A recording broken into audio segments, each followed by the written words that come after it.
Sí. Vale. Buenas tardes, voy a dar comienzo a la defensa de mi TFM, que se llama Lo Innombrable, Desarrollo Identitario de las Personas No Binarias, tutorizada por Andrea García Sánchez Mazas. Este estudio surge porque las personas no binarias actualmente no existimos en el plano social y académico, cuestionamos lo incuestionable, lo natural de la economía social, y este estudio pretende poner en el centro a ser visibles, palpables y dolorosamente cercanas los sentidos de las personas negras. Para ello es necesario encuadrarnos un poco en qué es la identidad, y en ese sentido la tomo como un constructo tanto cognitivo como emocional, en el que construimos en una integración entre nuestra relación con el medio. Por lo tanto, no podríamos separar aquí temas de cultura o biología.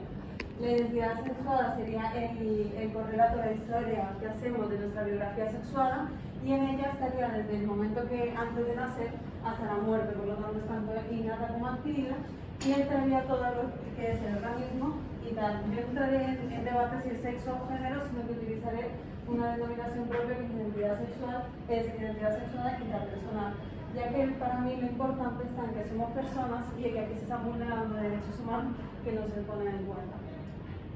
Factores que tenemos que tener en cuenta. La identidad es muy importante porque nos da un sentido histórico, nos da una memoria. Esa memoria nos facilita una matriz de significados que cuando llegamos al mundo nos da como una guía de supervivencia. Entre más poder tengas y más representación social, más completa es esa guía. Cuanto menos tengas, al tener más poder podrás imaginarte, tendrás una mayor autoestima y un mayor autoconcepto, pero en el momento que esa representación social no existe, pasas a ser lo inimaginable, lo prohibido, la verdad, lo monstruoso y lo estigmatizable. Como vemos, todo esto está atravesado por nuestro sistema social, que son esos dos pares que nos entregan al nacer, del sistema cisgénero monopatriarcal, capitalista y capacitista, en el que tenemos que tener en cuenta que si nos salimos de estos dos pares que nos entregan inicialmente y vamos a perspectivas periféricas, como serían las de colonializada, o las que no han tenido esa influencia colonial, vemos que lo binario y esos dos packs no son lo único que hay. Si vemos también en la parte académica, en las periferias encontramos estudios en los que se han visto otros términos como variantes de género, creatividad de género y género no binario que se hayan incorporado últimamente. Este término se ha incorporado sobre todo en el mundo anglosajón, que en este caso no nos serviría para analizar la población española. ¿Qué conocemos de lo trans o de lo LGTB dentro del contexto español? Básicamente que hacemos una ruptura con la presunción cis-hetero, que no tenemos referentes, que tenemos que salir del armario, que transitamos, término que no utilizo por ser transfobo, binario y patologizador, y que sufrimos un nivel de violencia, pero no sabemos qué está pasando con esa realidad realmente. Por eso tuve que ver a nivel histórico qué pasaba, en el que quiero destacar que a partir del siglo XIX, lo que no es lo normal, nos volvemos los perversos, en los que se nos trata como un trastorno de la transexualidad de los años 80, en los que empezamos a marcarnos en ¿somos verdaderos transexuales o somos falsos? ¿Somos primarios o no? Las incorporaciones de las familias y de la terminología trans, de la lucha trans, empiezan muchísimo más tarde, pero siempre incorporamos en la cartera de servicios y debate de la política en España a partir de los 90. No es hasta 2011 que hay estudios en los que aparece la prevalencia de la regulación trans, y hasta 2016 que se empieza a legislar. ¿Qué es lo que aprendemos al final? Que somos algo medicalizable, politizable, debatible, y que tenemos que seguir determinados parámetros para ser verdaderos. Si no, creo que somos croma o no lo tengo claro todavía. Ante esto, yo he utilizado la definición que se dan transexualidades de Platero, de identidad sexual diferente a la aceptada al nacer, y añado que las NB somos aquellas identidades intrapersonales que nos encontramos fuera de las dos identidades hegemónicas por algún factor, ya sea temporalidad, simultaneidad, o estar dentro y o fuera del binarismo hombre. ¿Cómo he materializado este estudio? Mi idea ha sido explorar, visibilizar y analizar la audiencia de las personas no binarias como objetivo general, que se lleva específico en el desarrollo evolutivo, el bienestar psicológico y el autoconcepto. Estas partes son las que vamos a ver en los resultados. ¿Cómo he intentado recoger toda esta información? Con un estudio mixto, las técnicas cualitativas se han utilizado el relato medido a través de una entrevista semi-estructurada. En las técnicas cuantitativas se han empleado la escala de ansiedad y depresión de Goldberg, que tiene un valor predictivo del 95%, una encuesta sociodemográfica de la evaluación propia, la escala de autoestima corporal de Perry Mafanto, que tiene un alza de Cromwell del 92%. Para el análisis, respectivamente, utilizado el análisis temático de Browning y Clarke y el modelo de Miles y Pulver. Y en los análisis cuantitativos, los descriptivos, las medias, la bivariada y la voz de Magnusson. Como ética me he intentado basar en la reflexividad que me preguntaba desde el jurado, conocimiento situado y valores como no juzgar y crear un espacio de transformación y validación. Esto se ha transformado en una población de 16 personas, 16 participantes con una búsqueda intencionada, 6 fueron personas cercanas a mi entorno y 10 por bola de nieve a través de redes sociales. Se intentó tener en cuenta la variable de la asignación primaria, pero al final realmente no tenemos una interiorización de la socialización primaria. Esta fue la muestra que tuvimos en total, con una media de 25 a 44 años, un nivel de estudio del 55% universitarios, y que tenían una procedencia, vivían mayoritariamente en España, 2 venían de Avia Yara y una persona residía en Inglaterra actualmente. Resultados. La primera parte, desarrollo evolutivo. ¿Qué tiene que ver con la infancia? Vale, con la infancia y la adolescencia vemos que había una gran diversidad, pero nos encontrábamos como 2 focos. Es decir, personas a las que al inicio les daba igual esto de la identidad, no se enteraban, no les generaba malestar, iban con una inocencia con respecto al tema. Había otras que sí les generaba una confusión, no lo entendían, pero bueno, lo iban sobrellevando. Y otras que sí que generaban una confusión y un malestar muy amplio. Es decir, que a medida que iban pasando los años y que las normas eran más estrictas, esto se generalizaba a todo el mundo. No lo entendían, sentían muchísima confusión y sentían sobre todo un sentimiento de no pertenencia. Es decir, creían que eran aliens, que iban a venir los Power Rangers a rescatarlos, diferentes anécdotas que nos fueron contando y que influían muchísimo en su bienestar psicológico y emocional, en el que vivían muchísimo su infancia y su adolescencia con mucha presión, mucha culpa, que no identificaban por qué, y muchísima soledad. Las otras variables las vemos a continuación. En esta sensación de confusión, lo que al final aprendían era que, ostras, yo estoy rote, estoy enferme, estoy loque, porque no te encuentras, cuando no eres nada de lo que es imaginable, estás mal, estás enfermo. Entonces había una visión muy disfoba de la locura que después tenían que despatologizar.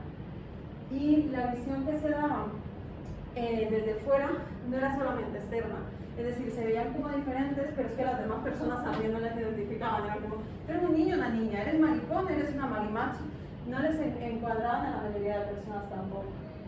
Se ve un poquito mal, pero bueno.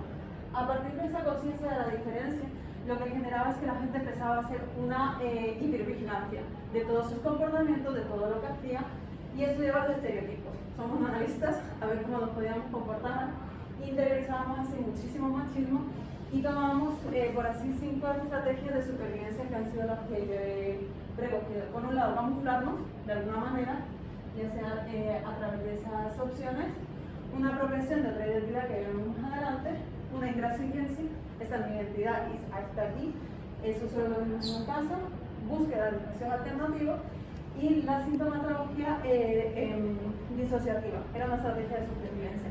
Yo me disocio y paso por fuera. Junto con la disociación vimos unos márgenes de ansiedad y depresión brutal de sintomatología que nos juntaban desde los 6, 7, 8 años.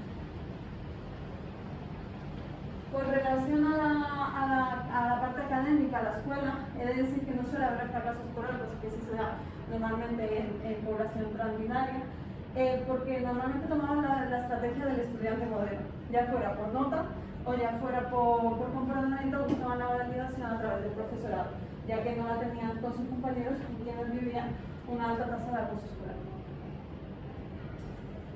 ¿Qué pasa con la autopercepción identitaria? ¿No? Una de las cosas que yo me preguntaba. Durante esta etapa tenemos como tres formas que se destacaron. Asunción identitaria, oye, yo tengo pene, me gustan las mujeres, me han dicho que soy hombre, pues seré hombre. Ya está, no me voy a cuestionar. Disconformidad. Aquí sí había muchísima más sintomatología, sobre todo ansiedad y depresión. En la primera teníamos más disociativa, en los que veíamos casos en los que se intentaba luchar con lo que se estaba imponiendo, Y alternativas identitarias que, bueno, me han dicho que yo soy una marimacho, o me comporto como una marimacho y me apropio de la estrategia como he dicho antes, ¿no? Me apropio de esa cultura marimacha, me apropio de la cultura maricón o me apropio de ser homosexual. Todos estos están modulados por los eventos medicalizados y la intersexualidad, que tengo dos casos en cada uno de los grupos, y características de personalidad y el ambiente. Una de las cosas que no voy a detallar es que es una comparación del desarrollo normativizado que se propone dentro de la psicología evolutiva con el desarrollo que yo fui observando. En ese quiero destacar que a partir de los 9 a 15 años vemos que hay un desarrollo psicológico, emocional y social muy fuerte en el que se normaliza la violencia. Porque ya que nadie me trata, pues me da igual, mientras que me tratan, me da igual que sea con violencia. Y eso se lleva también a la erótica. Accedían a tener prácticas eróticas que al final eran formas de violencia, pero por lo menos tenían algo de atención y cariño, supuestamente.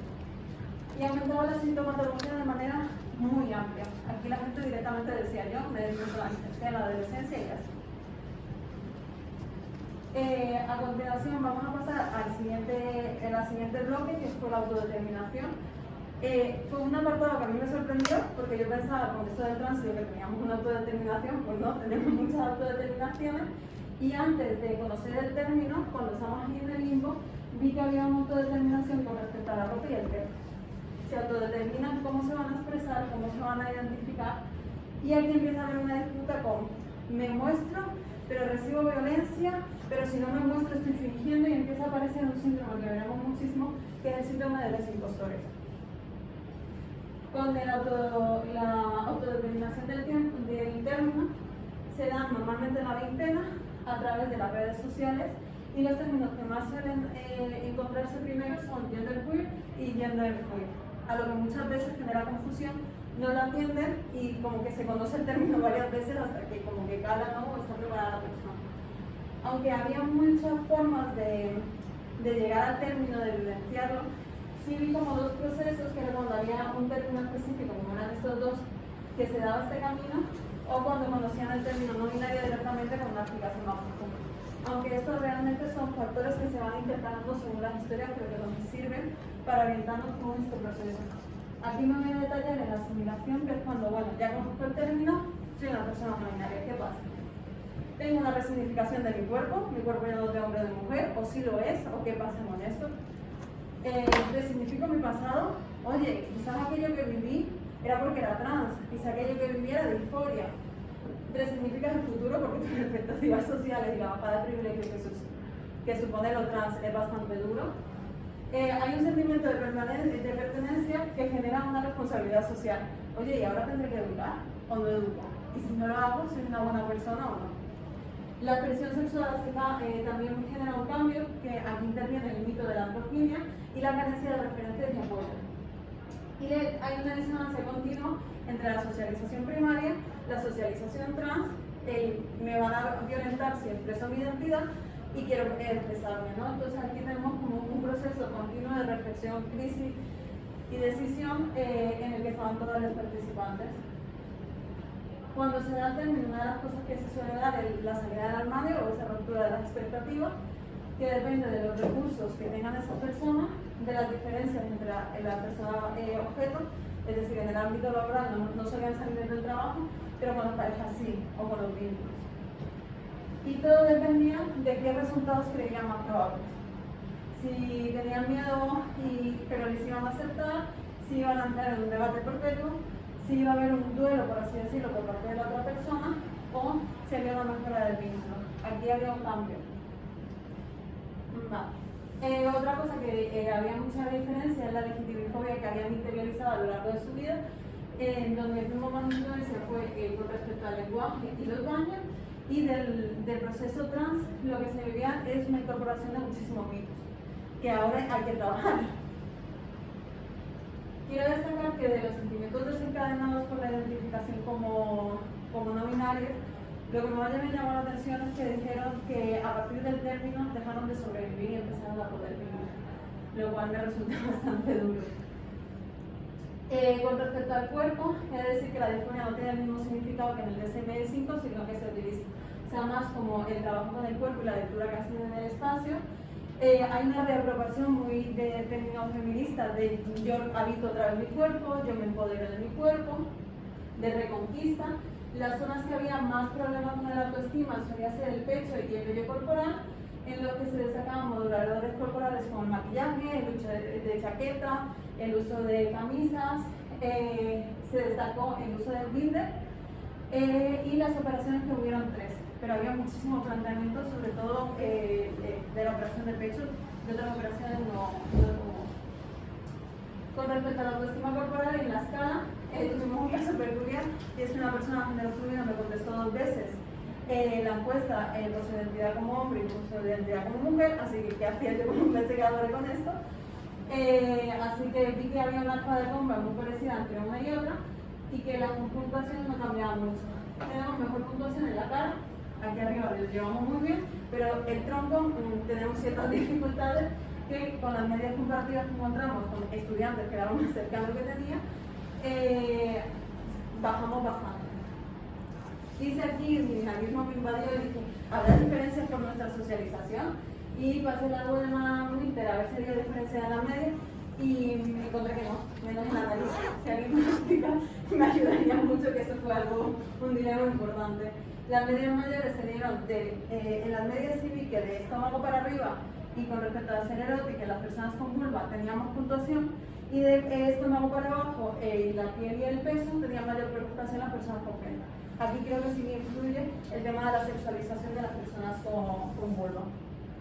Vale. Con respecto al bienestar emocional, había muchísimos pensamientos de suicidio y autólisis, todas las personas.